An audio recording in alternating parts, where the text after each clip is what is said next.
Affinity নিয়ে আমাদের আজকের ক্লাসটাতে আমরা শেখাবো ব্যাকগ্রাউন্ড রিমুভাল। অর্থাৎ যারা বিগিনার আছে তারা অ্যাফিনিটি শুরু করতে পারে ব্যাকগ্রাউন্ড রিমুভ দিয়ে। আহ, যেহেতু বাংলা ভাষায় অ্যাফিনিটির কন্টেন্ট খুবই সীমিত, নেই বললেই চলে। আমরা স্টেপ বাই স্টেপ একদম বিগিনার লেভেল থেকে শুরু করে অ্যাফিনিটি নিয়ে রেগুলার ভিডিও আপডেট করব। সো আজকের ভিডিওটা আমরা শুরু করি। আজকের ভিডিওতে আমরা একটা প্রফেশনাল ব্যাকগ্রাউন্ড রিমুভিং কিভাবে করা যায় ব্যাকগ্রাউন্ড থেকে, ছবি থেকে, সেই বিষয়টি শিখব। সো আমরা অ্যাফিনিটি ওপেন করেছি। যারা আমার এই ভিডিওটি আজকেই প্রথম দেখছেন, আপনারা আমার এই চ্যানেলে অ্যাফিনিটি নিয়ে পূর্বের আরেকটি ভিডিও আছে যেখানে অ্যাফিনিটির ইন্ট্রোডাকশন দেয়া হয়েছে, ইউজার ইন্টারফেস নিয়ে কথা হয়েছে এবং বেসিক কিছু আলোচনা আছে। আপনারা চাইলে সেই ভিডিওটি দেখে আসতে পারেন। আমি এই ভিডিওর ডেসক্রিপশনেও লিঙ্কটি দিয়ে দিব।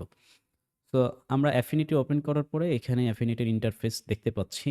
এখান থেকে আমরা ওপেন মেনু পাচ্ছি, হোম মেনু পাচ্ছি অ্যান্ড দেন নিউ মেনু পাচ্ছি। যদি আমরা আর্টবোর্ড তৈরি করতে চাই, নিউ থেকে আমাকে আর্টবোর্ড তৈরি করতে হবে। যদি আমি কোনো ছবি আপলোড করতে চাই, ওপেন করতে চাই, তাহলে এইখানে আমার ওপেন বাটন আছে। ওপেনে ক্লিক করে আমাকে ছবি আপলোড করতে হবে। সো আমি এখান থেকে একটা ইমেজ আপলোড করে নিচ্ছি। অ্যান্ড দেন আমি যখন এটাকে ওপেন করব, ওপেন করার পরে আমাকে খেয়াল রাখতে হবে আমার এখানে বেশ কয়েকটি স্টুডিও মোড আছে। একটা হচ্ছে ভেক্টর স্টুডিও, একটা pixel studio and then layout studio. তো ভেক্টর স্টুডিও মূলত কি কাজ করে আমরা সকলেই জানি। এটা অ্যাডোবি ইলাস্ট্রেটরের বিকল্প হিসেবে আমরা অ্যাডোবি ইলাস্ট্রেটরের যে সমস্ত কাজ সেই কাজগুলো ভেক্টর স্টুডিওতে করতে পারি, অ্যান্ড ফটোশপের কাজগুলো পিক্সেল স্টুডিওতে করতে পারি এবং ইনডিজাইনের কাজগুলো লেআউট স্টুডিওতে করতে পারি।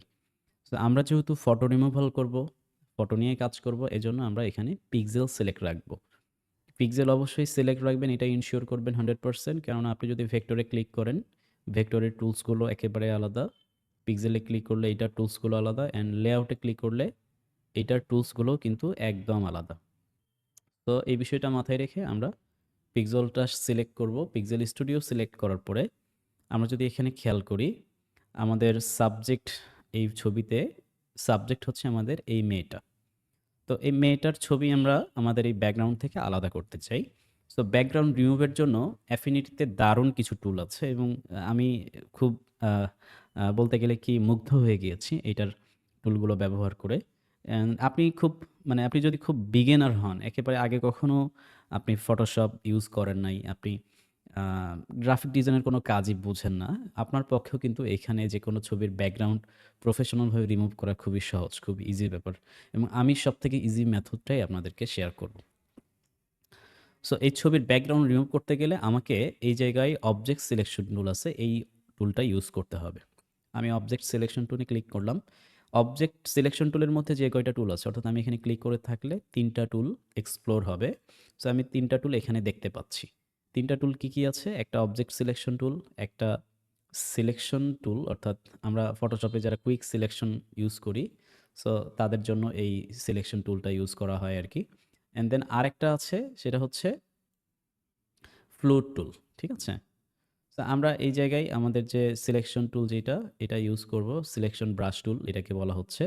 অ্যান্ড দেন ফ্লুট টুল আছে। আমরা উপরের যে 2টা টুল আছে, এই 2টা টুল ইউজ করে ব্যাকগ্রাউন্ড রিমুভাল শিখব আজকে।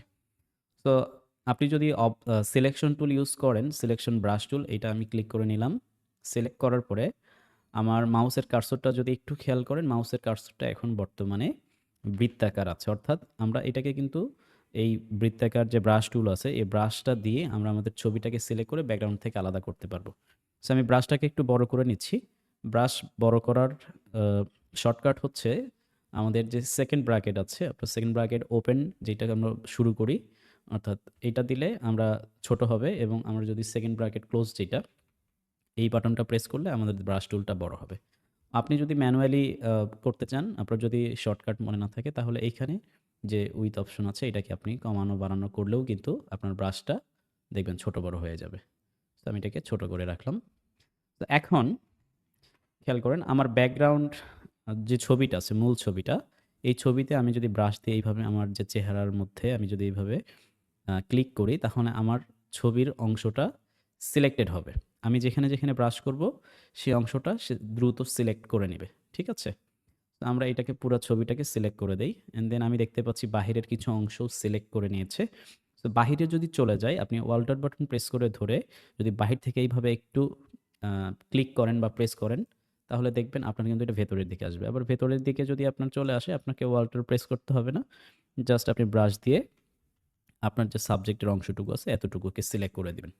অ্যান্ড দেন আপনাকে এখানে পারফেক্টভাবে সিলেক্টও করতে হবে না। কারণ অ্যাফিনিটিতে এমন কিছু ফিচার যুক্ত করা হয়েছে যেটা কিন্তু আপনার নিখুঁতভাবে আপনার আ সাবজেক্টকে আলাদা করার জন্য একেবারেই পারফেক্ট।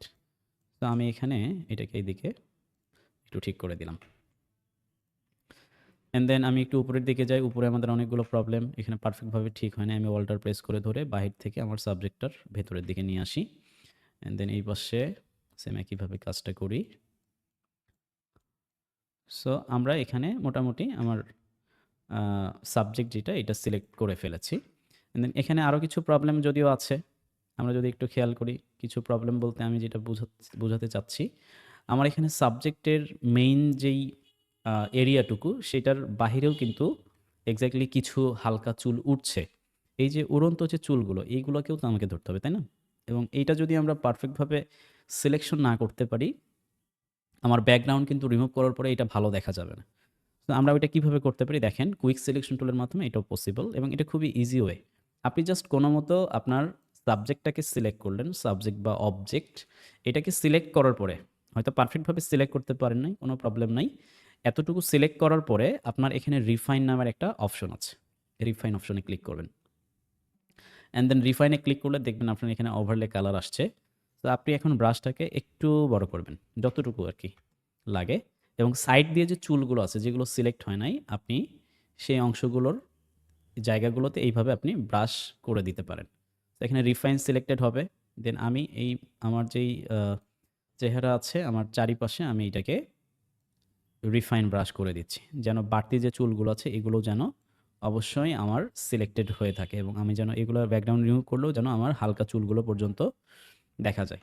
তো আমি নিচের দিকে আর যাচ্ছি না। আমার জাস্ট এটাকে ফোকাস করলাম। অ্যান্ড দেন আপনার ওভারলে কালারটাকে যদি আপনি হোয়াইট ম্যাট করেন, প্রিভিউ করেন জাস্ট, খেয়াল করেন আপনার বাড়তি যে চুলগুলো আছে এগুলো কিন্তু হালকা দেখা যাচ্ছে। বাট ব্যাকগ্রাউন্ডের কিছু অংশ কিন্তু এখানে চলে আসছে। তো আমরা এই ব্যাকগ্রাউন্ডের কিছু অংশ এটাকে রিমুভ করে ফেলবো। এখানে আমার র‍্যাম্প যে অপশন আছে, র‍্যাম্প খুবই ইম্পোর্টেন্ট একটা বিষয়।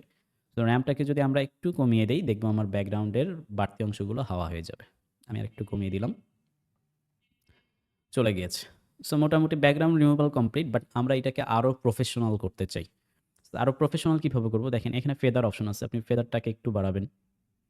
ফেদারটা বাড়ালে আপনার এইটা একটু ব্লারিনেস আসবে এবং দেখতে ওয়াও লাগবে। তো আপনি এটাকে আরেকটু যদি স্মুথ করেন, ফেদার বাড়ানোর পরে যদি এটাকে একটু স্মুথ করে দেন, এটা আরও মজা, একটু আরও ভালো লাগবে।